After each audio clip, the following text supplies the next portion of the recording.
Miks sa filmima panid trupp? Mina ei tea. Me alustasime selle näidendiga, siis kui ma kirjutasin selle Üks ilus öö, siis ma ei omanud mingit ettekujutust, et millest või milline see peaks olema. Palun mingisugust ainest, millest see peaks nagu hakkama, millest lähtuda ega midagi sellist. Ja tuli nagu tuli, noh. Aga proovides arenes sellest välja midagi mõneti muud ja see muu oli õnneks, tuli välja, et on väga hea toormaterjal. Ja tugevate inimestega, kes sai sinna truppi valitud täiesti suva järgi kooli koridori pealt, kel vähegi viitsimist oli, ei olnud mingisugust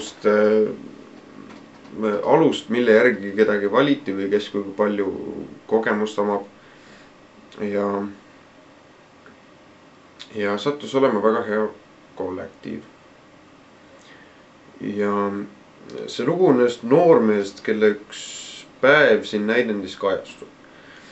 Ja seda teevad kirevaks siis tema pere, kodu ja noor armastus. Ja kõik see on püütud kujutada siis läbi sügava huumori, mis ilmselgelt läheb noortele kõige rohkem peale. Et selline pisikene eesmärk on ka.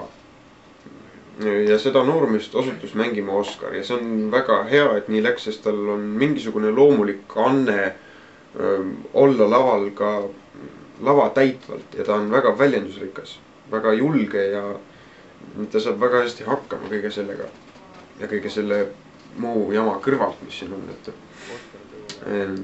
noh, intriigi loomulikult on ja inimesed lähevad keema ja väljendavad ennast selgelt, et aga sellest on üle saadud siiamaani ja me suudame kuidagi koos hakkama saada väga hästi. Hambaid ja Tauri, ole vaid! Palun, 2 minutitki! Nagu 2 minutit kõigest! hääled tuleb lahti laulda. See noor armastus, keda mängib Rutt, ta on selline tasakaalutu tütarlaps või ta on selline sisimas hea, aga ilmselt kuidagi ebakindlas seisundis oma elu järel ja Rutt kardab ilmselgelt kaamerat. Aga hea on see, et laval ta absoluutselt ei karda ja ta õpib ja kohaneb väga kiiresti, paistab väga selline keskendunud olema. Ja näeb tõesti vaeva, et selle asjaga nagu hakkama saada. Ja Oskariga on neil selline klapp on omavahel ka olemas täiesti, nii et nad saavad laval moodustavad sellise ühtse kombinatsiooni. Heiki, kes on kõigist tunduvalt vanem meie trupis, on selline väga, ma ei ole kohanud ennem sellist inimest, ta on väga selline mitte nagu nooruk east välja jõudnud, või ta on selline hästi avatud ja väga hästi välja veninud huumorisoonega. Ta oskab tõesti asjana vabalt võtta ja see mõjub tõesti hästi. Siis Liis, kes mängib Maidu ema, Liis võib-olla ei ava ennast alati nii, nagu ta võiks. See on näha, et ta ei mängi nii palju, kui ta võiks. Et tal on kindlasti sellist oskust ja tahtmist, aga ta ei leia seda millegipärast enda seest üles. Et ta mõjub kohati laval sellise läbikäiva karakterina või ta on selline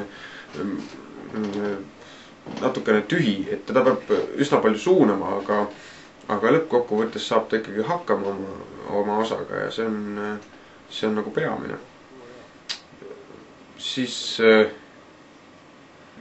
Merilin on väga selline naljaaldis või selline huumorimõias, et ta kohe mõtleb ka pingsalt selle peale, kuidas tema ongi selline karakter, kes tegelikult on puhas huumor, ta ei oma mingisugust suurt sellist mõju või mingisugust suurt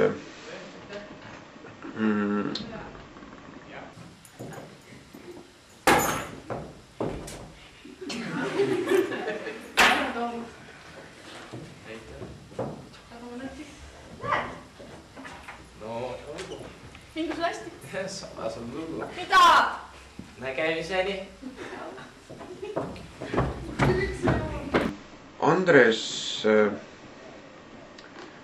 on selline, talle sattus selline väike roll, võib-olla tal peaks olema see roll suurem, ta suudaks kindlasti ära mängida palju rohkem, aga selles rollis on ta on täiesti ideaalne.